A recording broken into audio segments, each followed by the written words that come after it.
बिस्मिल्लाहिर्रहमानिर्रहीम। अस्सलाम वालेकुम। मेरा नाम प्रोफेसर डॉक्टर मोहम्मद अफजल हमदानी है। मैं कंसल्टेंट रूमेटोलॉजिस्ट हूँ और मैंने फ़ेलो रूमेटोलॉजी का भी एंड डिप्लोमा कार्डियोलॉजी किया हुआ है। मैंने MRCP भी किया हुआ है और मुख्तलिफ अस्पतालों में विजिटिंग कंसल्टेंट रूमेटोलॉजिस्ट के तौर पे काम कर रहा हूँ।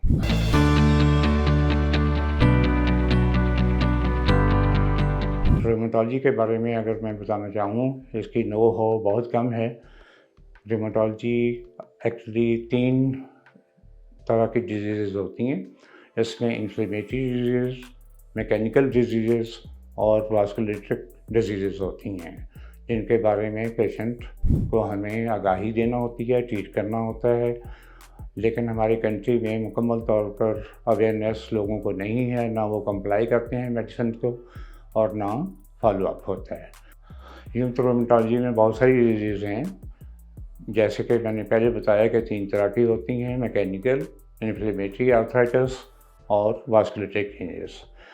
इसमें रूमेटॉइड आर्थराइटिस बहुत कॉमन है और रूमेटॉइड आर्थराइटिस के बारे में अमूमन हमें जितना अर्ली डायग्नोज हो जाए और ट्रीट हो जाए, दैट इज़ उसकी प्रोग्नोसिस बहुत अच्छी होती है।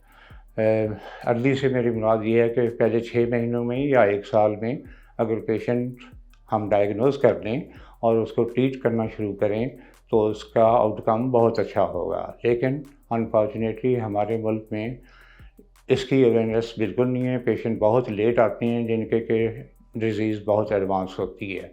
अब मैं रूमेटॉइड आर्थराइटिस के बारे में थोड़ा सा बताना चाहता हूँ। इसको हमारी आम ज़ुबान में यहाँ पे गंठिया बोलते हैं। गंठिया रूमेटॉइड आर्थराइटिस है, लेकिन हर आर्थराइटिस को लोग गंठिया कहते हैं। हर आर्थराइटिस गंठिया नहीं होता। अगर मैं रूमेटॉइड आर्थराइटिस को लूँगा तो गंठिया इसको ही बोलूँगा और आमतौर पर इसी की ट्रीटमेंट होती है। इसमें होता ये है कि पेशेंट के छोटे बड़े जोड़ों में दर्द शुरू होता है, स्वेलिंग होती है, दर्द और पेन होता है उनके, और अगर उसको वक्त पे ट्रीट ना किया जाए तो बहुत सारी डिफॉर्मिटीज़ और कॉम्प्लिकेशन होने का डर होता है, जिसमें ख़ास तौर पे हाथों के जोड़, छोटे जोड़, बड़े जोड़, पाँव के जोड़, घुटने और एंकल्स, ये तो जोड़ों के बारे में है। लेकिन हम सिर्फ इसको जोड़ों की बीमारी ना समझें, ये बहुत से जिस्म के बाकी अज़ा पे भी इफ़ेक्ट करती है। लाइक लंग्स पे इफ़ेक्ट करती है, मुख्तलिफ़ तरह के इफ़ेक्ट होते हैं। उसमें फाइब्रोसिस हो जाती है, पेरिकार्डियल भी हो सकती है, पेरिकार्डिटिस भी हो सकता है। इसके अलावा ये हार्ट पे भी इफ़ेक्ट करता है, नर्व्स पे भी करता है और जोड़ों पर तो आपको ये करता ही है। अगर इसको ट्रीट ना किया जाए और लंबा अरसा इसको अनट्रीटेड रखा जाए तो patient almost wheel chair ridden या बेड रिडन हो जाता है। तो इसमें मैसेज मेरा यही है कि इसकी अर्ली डायग्नोसिस होनी चाहिए, अर्ली ट्रीटमेंट स्टार्ट होनी चाहिए और ट्रीटमेंट अकॉर्डिंग टू गाइडलाइन होनी चाहिए, जो कि ACR, BSR या यूलार ने दी हुई हैं। ये मुख्तलिफ हमारी ऑर्गेनाइजेशन है, वो हमें रिकमेंडेशन देती हैं कि पेशेंट को इस तरह ट्रीट होना चाहिए। लेकिन इससे पहले मैं ये बताना चाहता हूँ कि अक्सर आवाम को और डॉक्टरों को भी नहीं पता कि रूमेटॉइड आर्थराइटिस कैसे डायग्नोज करना है और उसको कैसे ट्रीट करना है। अच्छा, इसमें डायग्नोसिस के बारे में अगर मैं बताऊँ, छोटे बड़े जोड़ों में दर्द, सुबह के टाइम जिसमें अकड़ाव होता है जो कि 1 घंटे से ज़्यादा भी हो सकता है, और जोड़ों में स्वेलिंग भी हो सकती है। लेकिन हमारे यहाँ इस स्टेज पे लोग पेन किलर लेके गुजारा करते हैं, हालांकि ये वो स्टेज होती है जो कि बहुत इम्पॉर्टेंट और विंडो पीरियड होता है, जिसमें हम पेशेंट को प्रॉपर्ली ट्रीट कर सकते हैं। लगता है बाजार के खाने बहुत खाते हो। जी डॉक्टर साहब, मैं ये मेडिसिन प्रिस्क्राइब कर रहा हूँ, वो आप ले लेना। अब कोई भी मसला हो तो मरहम से डॉक्टर की ऑनलाइन कंसल्टेशन बुक करो, क्योंकि डॉक्टर से बात होगी अब घर पर। अवेयरनेस के बाद अवेयरनेस होनी चाहिए कि अगर इस तरह का जोड़ों में दर्द है, छोटे बड़े जोड़ों में दर्द है, सुबह के वक्त अकड़ाव है और पेशेंट को लेथार्जी, वीकनेस, टायर्डनेस, फीवर है, तो उसके लिए फिर हम उसका एक मुकम्मल तौर पे हिस्ट्री लेते हैं, एग्जामिनेशन करते हैं और उसमें कुछ टेस्ट हैं जिससे हम उसको कंफर्म करते हैं और उसके बाद अर्ली ट्रीटमेंट होती है। इसकी ट्रीटमेंट बहुत रेगुलर होनी चाहिए, फॉलोअप बहुत रेगुलर होनी चाहिए, और पेशेंट को जब तक डॉक्टर ना कहे कि ट्रीटमेंट कम करनी है या बंद करनी है, उसको ट्रीटमेंट बंद नहीं करनी चाहिए। और मैं यहाँ पे आवाम से और अपने डॉक्टर भाइयों से भी गुजारिश करूँगा कि कोई भी फील्ड है, उनके पास डायग्नोसिस के लिए तो इतना पता चल ही जाता है कि इसके पेशेंट को जोड़ों का दर्द है, और उनको काइंडली रेफ़र कर देना चाहिए टू एनी रूमेटोलॉजिस्ट, ताकि वो प्रॉपरली इसको डायग्नोज करे, प्रॉपरली उसकी ट्रीटमेंट करे और उसके बाद उसको फिजियोथेरेपी बताए। और या हम फिजियोथेरेपिस्ट के पास रेफ़र करते हैं बता के कि ये इसकी फिजियोथेरेपी की ज़रूरत है। तो इसमें एक्सरेज बहुत इम्पॉर्टेंट हैं। टेस्ट हम 2-4 करते हैं, इसमें ज़्यादा टेस्टों की ज़रूरत नहीं होती, लेकिन इसमें जो रेडियोलॉजिकल टेस्ट हैं वो कुछ ज़्यादा पैसे उस पर लगते हैं, क्योंकि हर जोड़ का एक्सरे लेना होता है।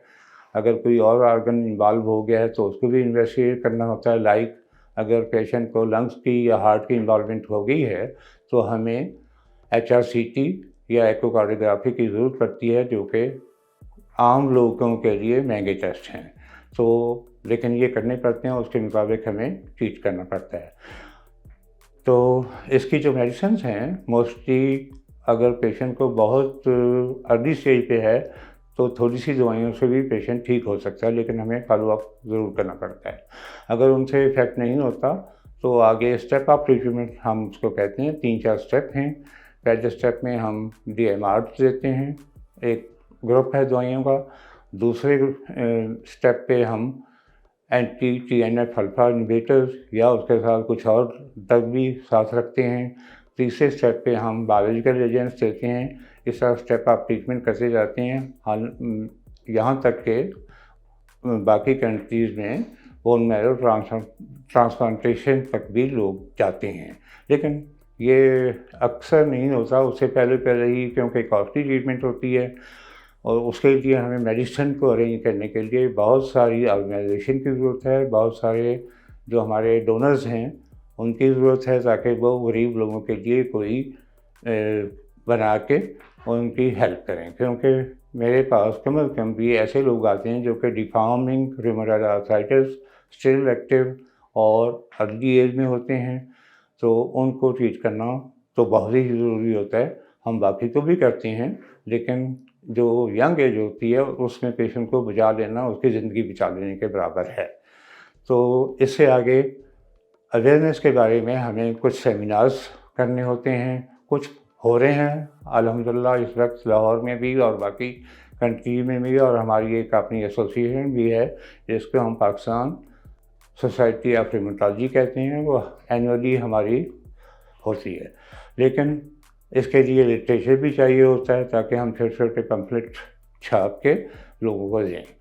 आम पब्लिक के लिए तो ये है, और डॉक्टरों के लिए मेरी रिक्वेस्ट ये है कि अगर कोई पेशेंट किसी ऑर्थोपेडिशियन के पास जाता है रूमेटॉइड आर्थराइटिस का, he should refer to the rheumatologist. और इसी तरह अगर कोई रूमेटोलॉजिस्ट के पास पेशेंट ऑर्थोपेडिक आता है तो उसको उनकी तरफ रेफ़र करना चाहिए, ताकि पेशेंट की मुनासिब और सही इलाज हो सके।